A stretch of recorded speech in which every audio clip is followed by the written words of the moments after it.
Hi sir, ನಮಸ್ಕಾರ.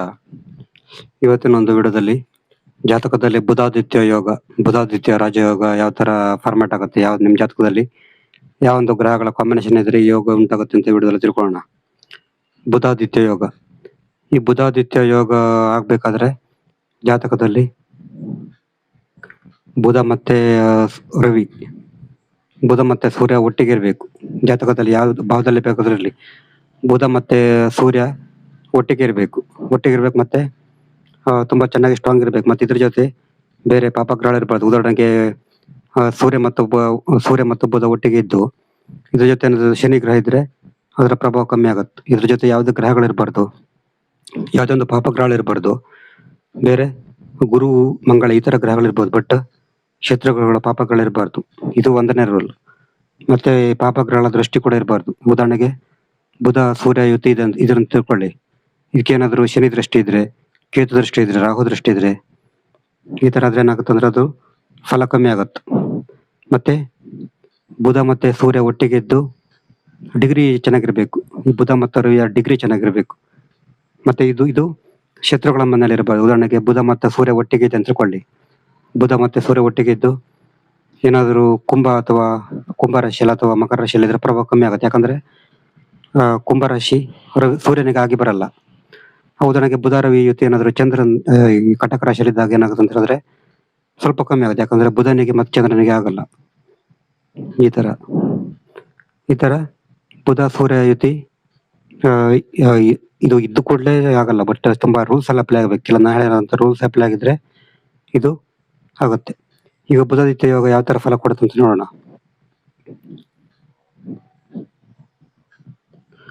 ಉದಾಹರಣೆಗೆ ಇದು ಇಲ್ಲಿ ಏನಾದ್ರು ಸೂರ್ಯ ಮತ್ತು ಬುಧ ಯುತಿ ಇದೆ ಅಂತ ತಿಳ್ಕೊಳ್ಳಿ. ಇಲ್ಲಿ ಸೂರ್ಯ ಮತ್ತೆ ಬುಧ ಒಟ್ಟಿಗೆ ಅಂತ ತಿಳ್ಕೊಳ್ಳಿ. ಇದು ಬುಧಾದಿತ್ಯ ಯೋಗ ಉಂಟು ಮಾಡ್ತದೆ ಜಾತಕದಲ್ಲಿ.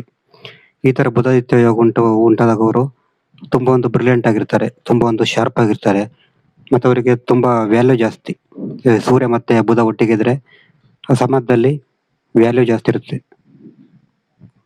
ಅವರಿಗೆ ಅವರದ್ದೇ ಆದಂತ ಒಂದು ಮೌಲ್ಯ ಇರ್ತದೆ ಸಮಾಜದಲ್ಲಿ, ಮತ್ತೆ ಗೌರವ ಇರ್ತದೆ ಸಮಾಜದಲ್ಲಿ.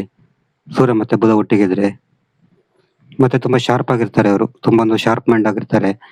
ಯಾವುದೇ ವಿಷಯವನ್ನ ಸರಿಯಾಗಿ ಆಲೋಚನೆ ಮಾಡಿ ತುಂಬಾ ಡೀಪ್ ಆಗಿ ನಿರ್ಧಾರ ತಗೊಳ್ಳುವಂತ ಚಾನ್ಸ್ ಇರ್ತದೆ ಇವರು ಸೂರ್ಯ ಮತ್ತೆ ಬುಧ ಒಟ್ಟಿಗೆ ಇದ್ರೆ. ಮತ್ತೆ ಸೂರ್ಯ ಮತ್ತೆ ಬುಧ ಒಟ್ಟಿಗೆ ಇದ್ರೆ ಎಜುಕೇಶನ್ ಅಲ್ಲಿ ಕೂಡ ತುಂಬಾ ಚೆನ್ನಾಗಿ ಮಾಡ್ತಾರೆ. ಹೈಯರ್ ಎಜುಕೇಶನ್ ಅಂತೂ ಸಿಗುತ್ತೆ ಇವರಿಗೆ. ಸೂರ್ಯ ಮತ್ತೆ ಬುಧ ಒಟ್ಟಿಗೆ ಇದ್ರೆ ತುಂಬಾ ಒಂದು ಹೈಯರ್ ಎಜುಕೇಶನ್ ಮಾಡ್ತಾರೆ. ತುಂಬಾ ಒಂದು ಉನ್ನತ ಶಿಕ್ಷಣ ಕೂಡ ಸಿಗುತ್ತೆ ಇವರಿಗೆ. ತುಂಬಾ ಒಂದು ಸೂರ್ಯ ಮತ್ತೆ ಬುಧ ಒಟ್ಟಿಗೆ ಇದ್ರೆ ಉನ್ನತ ಶಿಕ್ಷಣ ಮಾಡ್ತಾರೆ ಅಂತ ಹೇಳ್ಬೋದು. ಮತ್ತೆ ಫೇಮಸ್ ಆಗಿರ್ತಾರೆ ಇವರು ಸಮಾಜದಲ್ಲಿ. ಒಂದು ತುಂಬಾ ಫೇಮಸ್ ಆಗಿರ್ತಾರೆ. ಜನರು ಇವರಿಗೆ ಗೌರವ ಕೊಡ್ತಾರೆ. ಮತ್ತೆ ಇವರ ತಂದೆ ಕೂಡ ತುಂಬಾ ಒಂದು ಶಾರ್ಪ್ ಮೈಂಡ್ ಆಗಿರ್ತಾರೆ. ಮತ್ತೆ ಇವರು ಕಲ್ತಂತ ಒಂದು ವಿದ್ಯೆ ಏನೋ ಇದಾಗಲ್ಲ, ವೇಸ್ಟ್ ಆಗಲ್ಲ. ಯಾವ್ದೊಂದು ಎಜುಕೇಶನ್ ಮಾಡ್ತಾರೆ, ಎಜುಕೇಶನ್ ಅಲ್ಲಿ ಕೂಡ ತುಂಬಾ ಚೆನ್ನಾಗಿರುತ್ತೆ. ಬಟ್ ಹೈಯರ್ ಎಜುಕೇಶನ್ ಮಾಡ್ತಾರೆ. ಹೈಯರ್ ಎಜುಕೇಶನ್ ಅಂತ ಹೇಳಿದ್ರೆ ಡಿಗ್ರಿ, ಡಬಲ್ ಡಿಗ್ರಿ, ಈ ತರ PUC ನಂತರದ ಶಿಕ್ಷಣ ಚೆನ್ನಾಗಿ ಮಾಡುವಂತ ಚಾನ್ಸ್ ಇರ್ತದೆ ಇವರು. ಮತ್ತೆ ಇವರ ಮಾತಿನ ಕಲೆ ಕೂಡ ತುಂಬಾ ಚೆನ್ನಾಗಿರ್ತದೆ. ಸೂರ್ಯ ಮತ್ತೆ ಬುಧ ಒಟ್ಟಿಗಿದ್ರೆ ಮಾತಿನ ಶೈಲಿ, ಅವರ ಮಾತಿನಲ್ಲಿ ಒಂಥರ ಪವರ್ ಇರ್ತದೆ. ಮಾತಲ್ಲಿ ಒಂಥರ ಸ್ಟ್ರಾಂಗ್ ಇರ್ತದೆ. ಮಾತಲ್ಲಿ ಒಂಥರ ಪವರ್ ಜಾಸ್ತಿ ಸೂರ್ಯ ಮತ್ತೆ ಬುಧ ಒಟ್ಟಿಗಿದ್ರೆ. ಮತ್ತೆ ಸೂರ್ಯ ಮತ್ತೆ ಬುಧ ಒಟ್ಟಿಗಿದ್ರೆ ಇವರು ಜನಪ್ರಿಯತೆ ಹೊಂದಿರ್ತಾರೆ. ಇವರು ತಮ್ಮ ಸುತ್ತಮುತ್ತಲಿರುವಂತ ವ್ಯಕ್ತಿಗಳ ಪೈಕಿ ಇವರು ತುಂಬಾ ಒಂದು ಜನಪ್ರಿಯತೆ ಹೊಂದಿರ್ತಾರೆ. ಸೂರ್ಯ ಮತ್ತೆ ಬುಧ ಒಟ್ಟಿಗಿದ್ರೆ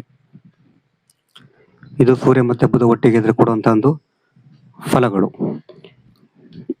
ಇದನ್ನ ಸಂಕ್ಷಿಪ್ತವಾಗಿ ಬೇರೆ ಬೇರೆ ಮನೆಗಳಲ್ಲಿ ಯಾವ ತರ ಅಂತ ನೋಡೋಣ.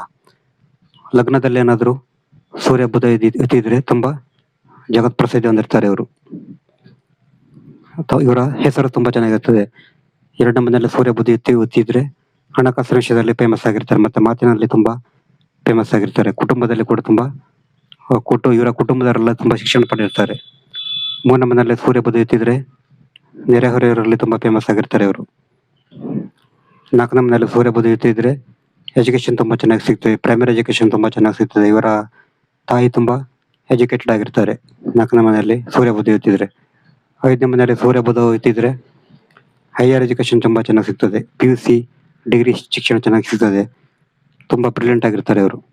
6ನೇ ಮನೆಯಲ್ಲಿ ಸೂರ್ಯ ಬುದ್ಧಿ ಇತ್ತಿದ್ರೆ ಇದು ಪ್ರಭಾವ ಸ್ವಲ್ಪ ಕಮ್ಮಿ ಮಾಡ್ತದೆ. ಯಾಕಂದ್ರೆ 6ನೇ ಮನೆ ಅಂದ್ರೆ ದುಸ್ಥಾನ ಇದು.